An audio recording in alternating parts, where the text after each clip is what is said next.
Hello बच्चों, कैसे हैं आप सभी। उम्मीद करता हूँ बहुत अच्छे हैं, पढ़ाई को अच्छे से कंटिन्यू कर रहे होंगे।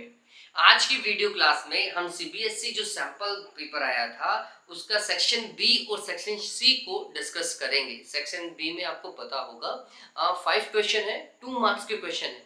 बहुत सिंपल क्वेश्चन है बच्चों, अगर हम उन्हें धीरे धीरे समझते हुए चले तो आसानी से वो कंप्लीट हो जाएंगे। और सेक्शन सी में 3 मार्क्स के क्वेश्चन है, देयर आर 7 क्वेश्चन।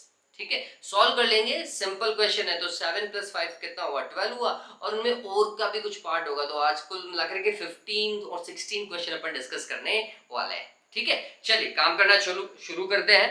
इससे पहले जिन बच्चों ने वीडियो देखा है उन्हें अगर पिछला वीडियो समझ में आया प्लीज लाइक और शेयर कर दीजिएगा। ठीक है, अपने फ्रेंड्स के साथ में से शेयर कीजिएगा। ओके, चलिए तो सेक्शन बी क्वेश्चन नंबर 17 आपके सामने है। That is name the device which utilizes unilateral action of a PN diode to convert AC into DC। आपको उस डिवाइस का सिर्फ नाम लिखना है जो AC को DC में कन्वर्ट करता है। बहुत सिंपल है बच्चों। क्या देखो, कंफ्यूजन कहाँ होता है, एक सिंपल सा पार्ट है बच्चों। एक बच्चे ट्रांसफार्मर और रेक्टिफायर इसमें थोड़ा सा कंफ्यूज होता है बच्चों। ट्रांसफार्मर कभी भी एसी को डीसी में कन्वर्ट नहीं करता। Transformer simply higher voltage AC को लोअर वोल्टेज एसी में और लोअर वोल्टेज एसी को हायर वोल्टेज एसी में कन्वर्ट कर सकता है, लेकिन डीसी में कन्वर्ट नहीं करता। तो हमारा आंसर जो है दैट इज रेक्टिफायर। क्या है बच्चों, रेक्टिफायर है, ये इसका ए पार्ट। ठीक है, फिर इसके बाद में अगला देखिए, draw the circuit diagram of full wave rectifier. देखो अगले वाले ऑप्शन के अंदर उसने खुद ने बोल दिया कि भैया आंसर क्या लिखना है। ठीक है, चलिए अब इस वाले में हमें सिर्फ और सिर्फ ड्रॉ करना है क्या, फुल वेव रेक्टिफायर को। फुल वेव रेक्टिफायर में होता क्या पहले वो समझिए। फुल वेव रेक्टिफायर के अंदर आपके पास में ट्रांसफार्मर होता है, हम स्टेप अप ट्रांसफार्मर का यूज करेंगे। और इस ट्रांसफार्मर का जो प्राइमरी सर्किट है मतलब प्राइमरी वाइंडिंग है वो एसी सोर्स से कनेक्ट होगा। किससे, एसी सोर्स से कनेक्ट होगा। मेरी वॉइस शायद ठीक ठाक आ रही होगी। फिर ट्रांसफार्मर की ये जो सेकंड वाइंडिंग है, नंबर ऑफ टर्न्स इंक्रीज कर देता हूं, इसे आप डायोड से कनेक्ट करेंगे। यहां पर ये वाला डायोड D1 लिख देते हैं और इस तरफ वाले डायोड को पन्ने क्या लिख दिया बच्चों, D2 लिख दिया है। और ये कनेक्शन कुछ इस तरीके का। और जिस लोड रेजिस्टेंस पर आपको आउटपुट चाहिए वो लोड रेजिस्टेंस R या फिर RL आप यहां लगाएंगे। इसके अक्रॉस आपको क्या मिलने वाला है बच्चों, आउटपुट वोल्टेज मिलने वाली है। ठीक है, ये इसका सर्किट डायग्राम है। इस सर्किट डायग्राम में आपको कहीं पर भी डायरेक्शन रिप्रेजेंट करने की रिक्वायरमेंट नहीं है। प्लीज यूज ईयरफोन और हेडफोन्स। ठीक है, वॉइस थोड़ी सी कम हो सकती है, इसलिए प्लीज आप क्या कीजिएगा, हेडफोन का यूज कीजिएगा। ये एक बस रिक्वेस्ट है मेरी। डन हुआ तो फर्स्ट मार्क यहां से, नेक्स्ट मार्क आपको यहां से मिल जाएगा। आपका काम आसानी से हो जाएगा। ब्राइटनेस थोड़ी सी कम हो गई होगी क्योंकि लाइट चली गई है, तो इन्वर्टर से जितनी लाइट आ रही है उतना हो गया होगा। देखिए नेक्स्ट वन 18th क्या बोल रहा है, क्वेश्चन को देखिए। क्वेश्चन में बोल रहा है the wavelength lambda of photon and the de Broglie wavelength of an electron of mass m have the same value। देखो एक फोटोन है जिसका वेवलेंथ, फोटोन का वेवलेंथ और इलेक्ट्रॉन का वेवलेंथ, दोनों का डी ब्रॉगली वेवलेंथ सेम है। इलेक्ट्रॉन का मास उन्होंने m अज्यूम किया है कि m मान लीजिए।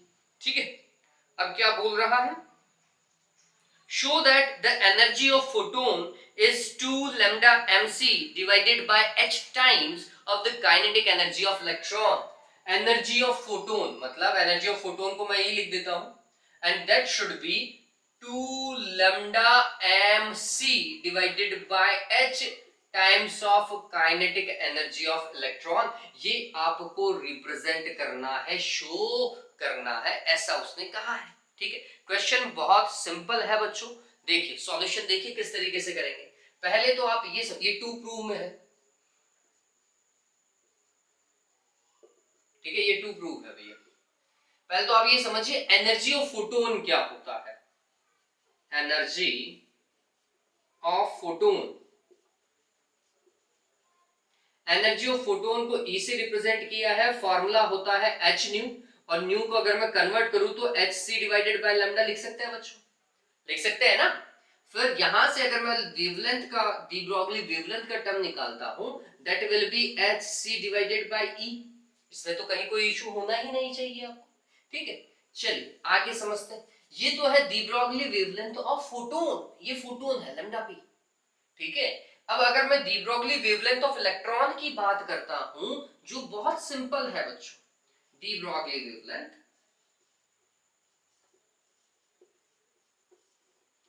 Of wavelength of electron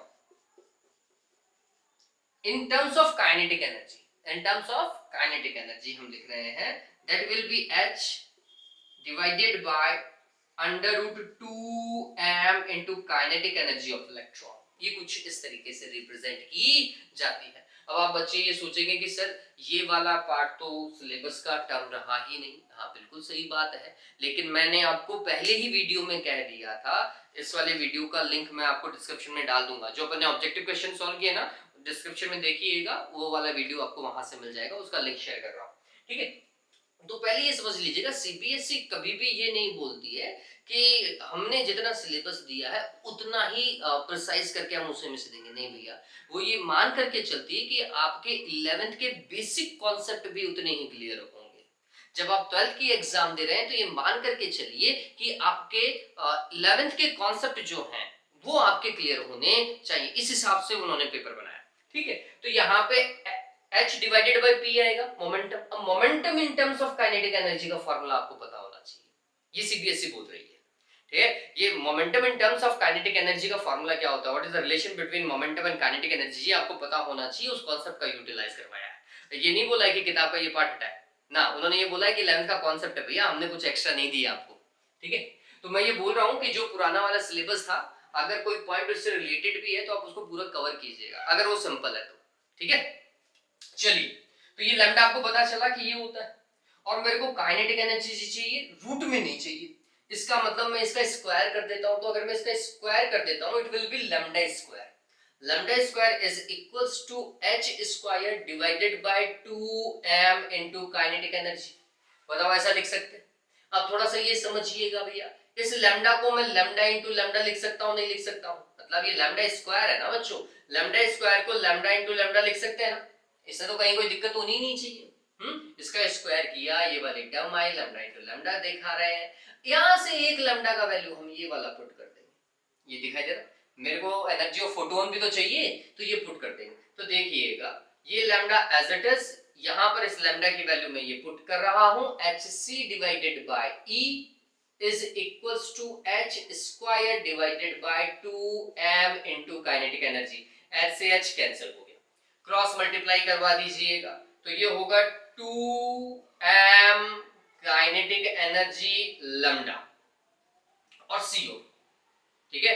2m kinetic energy lambda c, ये लैम्डा c दिखाई दे रहा है, ये लैम्डा c ऐसा का ऐसा, 2m के मैंने ये वाला ऐसा का ऐसा यूटिलाइज किया है, is equals to h into e आ रहा है। इसका मतलब energy of photon will be 2m lambda c divided by h multiplied with the kinetic energy of electron। बताओ कुछ किया है क्या? इसने सिर्फ h का डिवाइड ही लगाया है और इसे थोड़ा सा रीअरेंज किया होगा, सोचिए यही प्रूव करवा रहा है क्या? दोनों को मैच कीजिए बच्चों, यही है, बहुत सिंपल सा था, 4 लाइन में आंसर आ भी जाएगा, बस 2 फार्मूला का यूटिलाइजेशन है, एक एनर्जी ऑफ फोटोन का यूटिलाइजेशन है, एक wavelength, de Broglie wavelength of electron का यूटिलाइजेशन, ठीक है। ये बात समझ में आई क्या? क्लियर है? प्लीज इसे उतार लीजिए, इसे उतार लीजिए, ठीक है। फिर इसके बाद में नेक्स्ट क्वेश्चन को डील करते हैं। चलिए नेक्स्ट क्वेश्चन देखिए बच्चों, नेक्स्ट क्वेश्चन क्या बोल रहा है, सिंपल है, 19th वाला क्वेश्चन वाकई में बहुत सिंपल क्वेश्चन है। A ray of monochromatic light passes through an equilateral glass prism, equilateral glass prism, यहां से जो डेटा आपको मिल रहा है पहले उसे यूज कीजिए। इक्विलेटरल ग्लास प्रिज्म है, angle of prism A 60 degree पहले से ही डिफाइंड है भैया, ठीक है, ये दिया हुआ। इसके आगे देखिए, in such a way that the angle of incidence is equals to the angle of emergence. Angle of incidence का वैल्यू किसके इक्वल है? एंगल ऑफ इमरजेंस के इक्वल है. अब ये सोचिए, मिनिमम डेविएशन वाला कॉन्सेप्ट है, उसी में ही I is equals to E होता है. ठीक है, इसके आगे देखिए, and each of these angles is 3/4 times of angle of prism, are 3/4 times of angle of prism. ऐसा ही दिया हुआ है. चलिए तो कैलकुलेट कर लो. ये 3/4 into a that is 60. यहां से अगर मैं कट करूंगा तो 4 1 4, 15 टाइम्स जाएगा. सो I and E both are 45 degree. ठीक है, दोनों ही कितने हैं? 45 डिग्री के. देखिए, determine the angle of deviation and the refractive index of glass prism. दो क्वेश्चन पूछे हैं, angle of deviation question mark and refractive index of prism, दोनों ही क्वेश्चन मार्क है और सिंपल पार्ट है बच्चों. देखिए कैसे सॉल्व करेंगे. सबसे पहले तो हमने एक कॉन्सेप्ट यूज किया, वी नो दैट, और ये वाला हर एक प्रिज्म के लिए काम करता है बच्चों. क्या भाई, आप अगर प्रिज्म को देखते हुए आए हैं तो यहां पर एक कॉन्सेप्ट चलता है I plus E is equals to del plus A. ये हर एक प्रिज्म के लिए काम करेगा, चाहे वो इक्विलैटरल है या नहीं है. ठीक है, चाहे उसमें मिनिमम डेविएशन हो रहा है या नहीं हो रहा है, लेकिन ये तो काम करेगा ही करेगा. ये वाला कॉन्सेप्ट काम करेगा ही करेगा. ठीक है, I एंड E दोनों का value 45 plus 45 is equals to del plus A. A 60. 45 plus 45 that is 90, और 90 में से 60 ले आओ यहाँ पर. 90 minus 60 is equals to del. कितना हो जाएगा भैया? 30 आएगा, नहीं आएगा? 30 डिग्री. हाँ, एंगल सॉरी मिनिमम डेविएशन का वैल्यू कितना? 30 डिग्री. सिंपल है.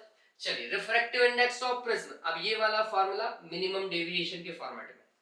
चलिए, कितना होता है refractive index? sin I divided by sin R, और I का वैल्यू आपको पता होगा, del m plus a divided by 2 that is sin I.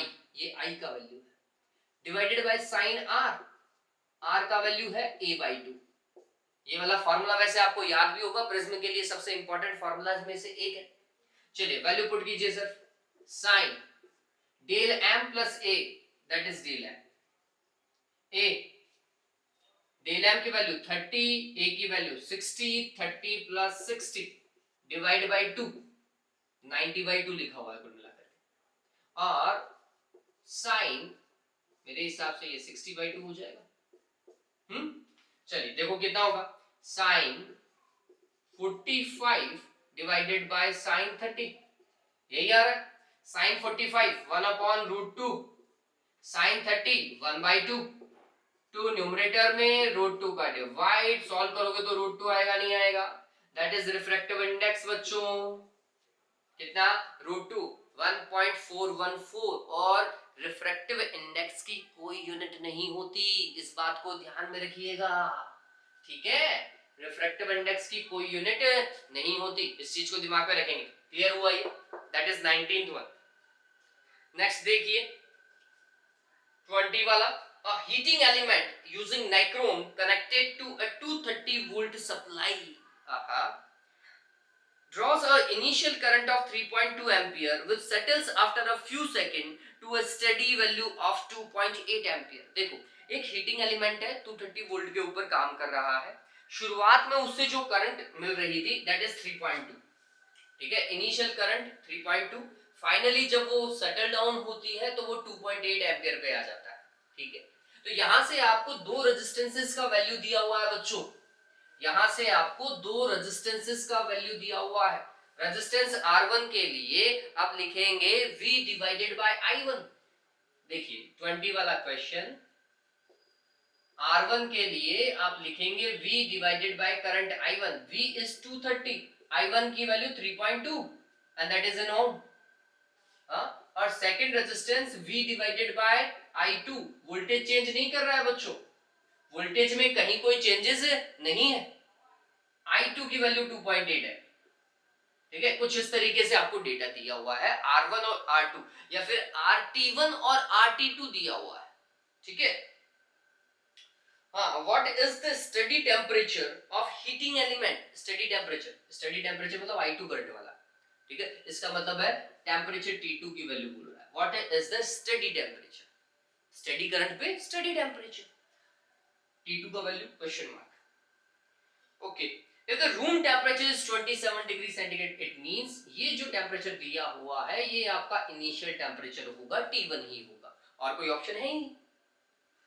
The temperature coefficient of resistance of nichrome, temperature coefficient बच्चों या resistance temperature coefficient जिसे हम बोलते हैं, that is 1.70 into 10 to the power minus 4 per degree centigrade, ये दिया हुआ है। T2 का वैल्यू क्वेश्चन मार्क है, क्वेश्चन सिंपल है, बहुत सिंपल है। किस तरीके से, आप सभी को फॉर्मूला पता होगा, RT2 is equals to RT1 वाला, या फिर मैं इसे लिखता हूं R2 is equals to R1 1 plus alpha del T. बताओ ऐसा लिख सकते हैं नहीं लिख सकते हैं? डेल टी का फॉर्मूला होगा T2 minus T1। चलिए R2 अभी सिर्फ इन दोनों की वैल्यू पुट कीजिए। R2 that is 230 divided by 2.8 is equals to 230 divided by 3.2, यहाँ पे ब्रैकेट बना दीजिएगा 1 plus alpha del T, alpha की वैल्यू पुट नहीं कर रहा हूं अभी, सिर्फ इतना ही सॉल्यूशन कर रहे हैं, ठीक है। क्या होगा, 230 से 230 कैंसिल हो जाएगा बच्चों, है ना, ये कैंसिल होगा। तो अब क्या आने वाला है हमारे पास में, ये कुछ ऐसा है, 3.2 इस तरफ से पॉइंट से पॉइंट हटा दीजिएगा, 32 divided by 28 is equals to 1 plus alpha del T, ठीक है। ये मेरे हिसाब से 4 से डिविजिबल है दोनों, 4 8s are 32 and 4 7s are 28 is equals to 1 plus alpha del t। चलिए अल्फा डेल टी कितना आएगा, 1 सब्ट्रैक्ट हो जाएगा ना, 8 by 7 minus 1 that is 1 by 7, यही आएगा। Del T is equals to 1 by 7 alpha that is 1 by 7, और alpha की वैल्यू कितना है बच्चों, 1.7 into 10 to the power minus 4, यही होगा।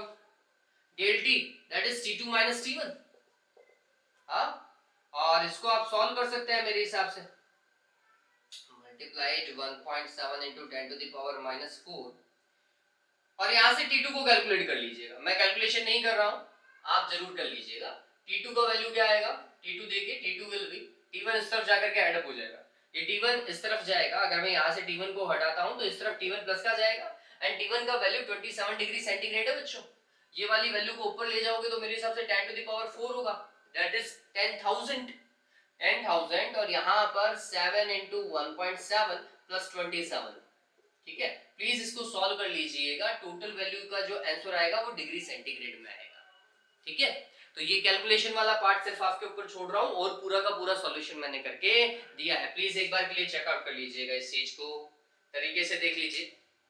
फिर नेक्स्ट क्वेश्चन की तरफ स्विच करते हैं। ओके, नेक्स्ट क्वेश्चन देखिए बच्चों 21। अब इसके अंदर और का पार्ट भी है, तो मैं अभी सिर्फ एक ही क्वेश्चन कर रहा हूं, उसके बाद में नेक्स्ट क्वेश्चन डील करेंगे। देखिए क्या बोल रहा है, show that the least possible distance between an object and the real image in a convex lens is 4f where f is the focal length of the lens.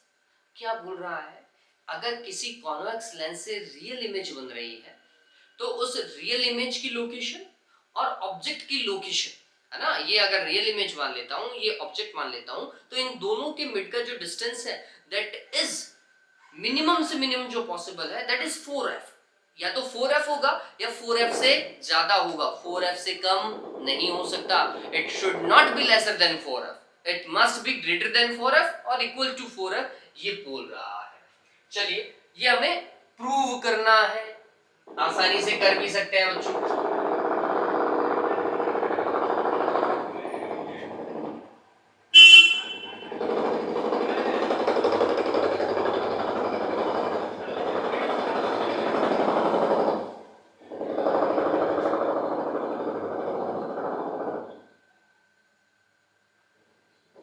मैं एक random diagram बना रहा हूं रियल इमेज का, कि कुछ इस तरीके से शायद आप मान सकते हैं, रियल इमेज इन्वर्टेड ही आपको नॉर्मली पता है, कुछ ऐसे बनती।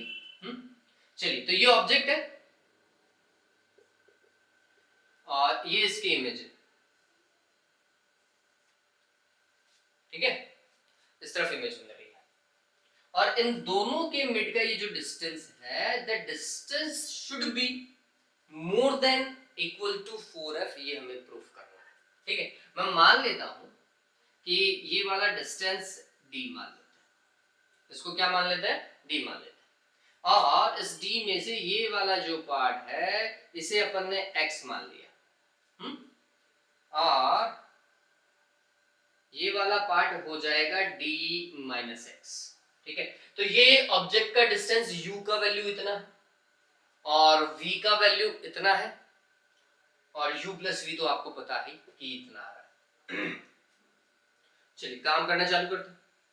अगर आप इस चीज को देखते हैं तो ये कुछ ऐसा दिखाई देगा। अगर मैं लेंस इक्वेशन लगाता हूं, 1/f is equals to 1/v minus 1/u। बताओ ऐसा ही है क्या? देखो 1/f ऐसा का ऐसा भी फोकल लेंथ है फी, 1/v, v का वैल्यू कितना है बच्चों, d माइनस एक्स। v का वैल्यू d माइनस एक्स, और इस तरफ है तो पॉजिटिव ही होगा, माइनस u। अब u इस तरफ है बच्चों, तो ये जो x का वैल्यू है ये आप नेगेटिव x रखेंगे, ठीक है, और माइनस माइनस क्या हो जाएगा, प्लस हो जाएगा, कुछ इस तरीके से। ठीक है, अब इसको सॉल्व कीजिए, एलसीएम लीजिए, it will B x into D minus x, यहां पर x और ये d plus x, sorry d minus x. बताओ भाई एलसीएम सही लिया है क्या मैंने, कुछ ऐसा ही है। चलिए x प्लस का और x माइनस का ये तो सॉल्व हो गया, और इसे x D minus X square लिख लेते हैं, एंड दैट इज 1/f। इसमें कोई दिक्कत है क्या? हाँ, नहीं होनी चाहिए, किसी को भी नहीं होनी चाहिए। ओके, चलिए आगे देखिए, इसको क्रॉस मल्टीप्लाई कीजिए, that should be F D is equals to X D minus X square. और इसे अगर मैं थोड़ा सा तरीके से देखता हूं तो ये मेरे पास में क्वाड्रेटिक इक्वेशन है, एक्स स्क्वायर इस तरफ ले आते हैं, x square minus x D और प्लस का क्या बच्चों, एफ डी। ये एक क्वाड्रेटिक इक्वेशन है जहां पर अपन वेरिएबल किसको बता करके चल रहे हैं, एक्स को बता करके चल रहे हैं। ठीक है, वेरिएबल कौन है हमारे पास में, एक्स है, ये थोड़ा सा ध्यान में रखिएगा। अगर वेरिएबल एक्स है तो फिर कैसे काम करेंगे। चलिए ये वाला पार्ट पूरा सी है, आप कुछ ऐसा पढ़ते हैं ना, A X square plus B X plus C is equals to 0 होना चाहिए, ऐसा ही तो पढ़ते हैं। तो a की जगह तो 1 है, एक्स स्क्वायर की जगह एक्स एक्स की जगह आ रहा है, b की जगह अगर आप देखेंगे दैट इज माइनस डी, और c की जगह आ रहा है एफ डी, और a की जगह आ रहा है 1। ठीक है, और इसका अगर आप सॉल्यूशन देखते हैं धनाचार्य सूत्र से, तो धनाचार्य सूत्र बोलता है माइनस का b प्लस माइनस का root B square minus 4ac divided by 2a। बताओ यही था। चलिए अब यहां पर देखिए, माइनस का b अगर मैं पुट करता हूं तो it will be d, minus minus तो प्लस हो जाएगा, plus minus root B square that is D square minus 4ac, 4a का वैल्यू 1, c का वैल्यू f डी है बच्चों, डिवाइडेड बाय 2a। अरे यही है, इसको सॉल्व करने पर x का आएगा, लेकिन हमें x से कोई मतलब नहीं, हमें ये देखना है कि अगर ये रियल इमेज बन रही है यहाँ पर अगर रियल इमेज बन रही है तो रियल इमेज बनने के लिए ऑब्जेक्ट और इमेज के मिड का ये जो डिस्टेंस है d, it should be more then 4f। ठीक है, रियल इमेज बनने के लिए इस सॉल्यूशन के रूट्स भी तो रियल होने चाहिए। हाँ, अगर वो इमेज रियल है तो इस सॉल्यूशन के रूट्स भी कैसे आने चाहिए, रियल टर्म्स में ही आने चाहिए। और रियल के लिए अपने 9th और 10th में कंडीशन पढ़ी होगी धनाचार्य सूत्र में, क्या भैया, ये जो रूट में जो वैल्यू है that should be equal to और मोर देन 0। ठीक है, ये वाला वैल्यू या तो 0 से ज्यादा होना चाहिए या इक्वल्स टू 0 होना चाहिए, लेकिन लेसर देन 0 या नेगेटिव पॉसिबल नहीं है। ठीक है, तो ये वाला वैल्यू जो है फॉर रियल रूट्स क्या होना चाहिए, D square minus 4fd must be greater then और इक्वल्स टू 0 होना चाहिए। ठीक है, अगर ऐसा है तो मैं लिखूंगा D square must be greater than equal to 4fd, 4fd, d से d क्या हो गया, कैंसिल। इसका मतलब है d का value must be greater than equal to 4f। बताओ ये प्रूव करना था क्या, हाँ यही प्रूव करना है ना, 4f के ये जो d है it should be more then 4f, ये प्रूव करना था, ये अपन ने प्रूव किया। पता चला, अरे तरीका पता चला क्या बच्चों, हाँ ये तरीका पता चला। इस टर्म के बाद में डायरेक्ट यहाँ पर, ये तो मैंने नीचे सॉल्यूशन लिखा, ठीक है। डन हुआ, सिंपल क्वेश्चन था, सिंपल क्वेश्चन था, थोड़ा सा दिमाग लगाने वाली बात। ये अगर आप देखेंगे आपकी एक्सरसाइज का ही क्वेश्चन है, बहुत एंड के अंदर मेरे हिसाब से 24-25 के आसपास में कहीं क्वेश्चन मिलेगा आपको, ठीक है। चैप्टर नंबर 9 का क्वेश्चन। चलिए इसके आगे देखें, नेक्स्ट देखिए, चैप्टर नंबर 9 से ही एक और क्वेश्चन है आपके पास में। ये डन हुआ, इसका सॉल्यूशन उतार लीजिए एक बार, स्क्रीनशॉट लिया, ओके। चलिए नेक्स्ट देखिए, नेक्स्ट आपको दिया हुआ है इसका और पार्ट जो था, इसके और पार्ट के अंदर हमें दिया हुआ है बच्चों, in an astronomical telescope in normal adjustment. देखो एस्ट्रोनॉमिकल टेलीस्कोप है, नॉर्मल एडजस्टमेंट है, नॉर्मल एडजस्टमेंट में इमेज हमेशा इनफाइनाइट पे बनती है बच्चों, ये बात हमेशा ध्यान रखना। टेलीस्कोप का नॉर्मल एडजस्टमेंट वो है जब इमेज इनफाइनाइट पर बने। कहां पर बने? इनफाइनाइट पर बननी चाहिए, ठीक है। इमेज अगर इनफाइनाइट पे बन रही है तो वो नॉर्मल एडजस्टमेंट है, ठीक है। चलिए, a straight black line of length L is drawn at the objective lens. The eyepiece forms a real image of this line whose length is small l. What is the angular magnification of telescope? निहायत ही बढ़िया सवाल है। एक बार के लिए सवाल को तरीके से आप खुद भी पढ़ें, मैं इसका सॉल्यूशन करता हूं। आप इस क्वेश्चन को वापस से पढ़िए। मैं 21 और पार्ट अपन डिस्कस कर रहे हैं। टेलीस्कोप में दो लेंस होते हैं, इसका ये ऑब्जेक्टिव लेंस है जिसका अपर्चर बड़ा होता है, ये आईपीस है जिसका अपर्चर कम होता है। वो बोल रहा है कि यहां पर उसने एक लाइन ड्रॉ करी, ये एक लाइन ड्रॉ करी है, ब्लैक कलर की लाइन है और इस लाइन का लेंथ कैपिटल एल है, लाइन का लेंथ कैपिटल एल है। और इस ब्लैक कलर की लाइन का ये जो रियल इमेज बनाता है इस तरफ, वो स्मॉल एल लेंथ का है, कुछ इस तरीके का। अगर नॉर्मल एडजस्टमेंट है तो ये बात ध्यान में रखिएगा कि इसके ऑब्जेक्टिव लेंस और इसके आईपीस के मिड का ये जो डिस्टेंस है that should B f0 plus fe, ये ध्यान में रखिएगा। नॉर्मल एडजस्टमेंट में इमेज इनफाइनाइट पर बनती है और दोनों लेंसेज के मिड का डिस्टेंस जो होता है वो f0 डिवाइडेड बाय fe होता है, ठीक है। और एंगुलर मैग्निफिकेशन पूछ रहा है और उसका फॉर्मूला है f0 डिवाइडेड बाय fe, ठीक है। एंगुलर मैग्निफिकेशन इज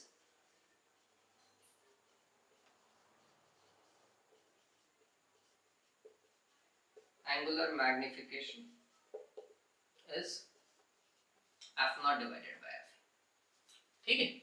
चलिए, और हमें यही कैलकुलेट करना है, देखा जाए तो हमें यही देखना है कि f0 डिवाइडेड बाय fa का वैल्यू कितना आ रहा है। तो आप कुछ ऐसा समझिए, आप कुछ ये समझिए कि ये सिर्फ एक सिंगल लेंस है, समझिएगा इस चीज को, ये एक सिंगल लेंस है। इस सिंगल लेंस के लिए ये जो ऑब्जेक्ट रखा हुआ यहाँ पर, ऑब्जेक्ट का डिस्टेंस हो गया f0 प्लस fa, वो माइनस का हो जाएगा।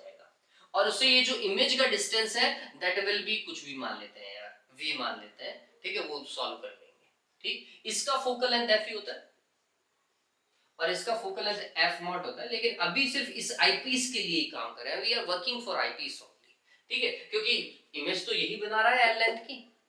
चलिए तो हम देखते हैं फॉर आईपीस, सिर्फ आईपीस पे गौर कीजिएगा, ठीक है, और भूल जाओ। For eyepiece, 1 upon f is equals to 1 upon v minus 1 upon u. f का वैल्यू f ही फिक्स है, v अपन कैलकुलेट करेंगे, u का वैल्यू हमें पता है, that is f0 plus fe। Normal adjustment में इतना ही होता है, ठीक है। तो वैल्यू पुट करता हूं, 1 upon fe as it is, 1 upon v हम कैलकुलेट कर लेंगे, u का वैल्यू समझिए, u का वैल्यू f0 plus fe, अरे ये तो है, और इस तरफ है तो माइनस का रखोगे आप, माइनस का रखोगे तो माइनस माइनस क्या हो जाएगा, प्लस हो जाएगा, प्लस हो जाएगा तो यहाँ पे प्लस कर देता हूँ। मेरे को तो v अभी कैलकुलेट करना है, तो मैं ऐसा क्यों कर रहा हूँ, क्योंकि मैं अभी इसका लीनियर मैग्निफिकेशन कैलकुलेट करने वाला हूँ। क्या कैलकुलेट करने वाला हूँ? Linear magnification. लीनियर मैग्निफिकेशन क्या होता है? Height of image divided by, sorry, height of image divided by height of object, ये तो होता है। हाँ, और यही यहाँ से रिलेशन निकालने वाला है, देखिए समझना। चलिए इधर आए, तो 1 upon v is equals to 1 upon fe minus F naught plus F, बताओ ठीक है क्या? एलसीएम लेना है, थोड़ा तरीके से लीजिएगा। एफ ई यहाँ पर और एफ नॉट प्लस एफ ई को मल्टीप्लाई कर दो, इन दोनों को मल्टीप्लाई कर दिया, ये इधर आएगा, तो ये हो जाएगा F naught plus F E, बीच में माइनस का साइन और एफ ई इस तरफ, एफ ई से एफ ई कैंसिल हो जाएगा, दैट इज 1/v है ना। चलिए, सो 1/v is equals to F E, sorry F E नहीं, एफ नॉट, एफ ई तो कैंसिल हो गया, F naught divided by F E, F naught plus F ई, इतना ही है क्या? और देखिए कोई प्लस माइनस का दिक्कत तो नहीं चल रहा है, पता चले अपन प्लस माइनस में दिक्कत कर दे कहीं, नहीं मेरे को तो कहीं दिखाई नहीं दे रहा, ये ठीक है। चलिए, तो ये बिल्कुल डन है, इसमें कहीं कोई इशू नहीं है। चलिए काम करना चालू करते हैं। तो यहां से अगर मैं v देखता हूं तो v will be F not, sorry F E, F naught plus F E divided by F not, ये v का वैल्यू।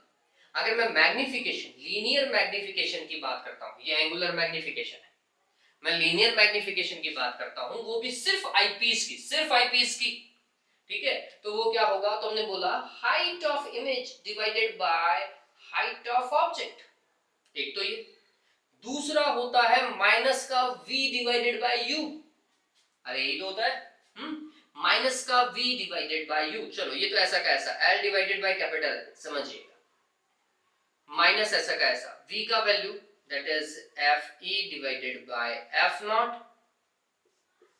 नॉट प्लस एफ, ये v का वैल्यू, u का वैल्यू माइनस का ही, माइनस का एफ नॉट प्लस एफ ई, और ये minus इसका मैं लगाऊंगा तो माइनस माइनस क्या हो जाएगा, प्लस हो जाएगा, F naught plus F E से F naught plus F E cancel हो जाएगा, small L divided by capital L is equals to F E divided by F naught, ठीक है। पता चला ये लीनियर मैग्निफिकेशन से आया ये, ठीक। और मेरे को चाहिए क्या, ये चाहिए F naught divided by F E चाहिए, F naught by F E देखो भैया दिखाई दे रहा है क्या? अगर F E divided by F naught small L divided by capital L है तो इसकी वैल्यू कितनी हो जाएगी, capital L divided by small L, angular magnification of the telescope, ठीक है। बात समझ में आई क्या? सवाल नहीं आई थी, खतरनाक था, लेवल का सवाल है यार, हाँ मस्त सवाल, वाकई में बढ़िया सवाल है, ये दिमाग में रहेगा।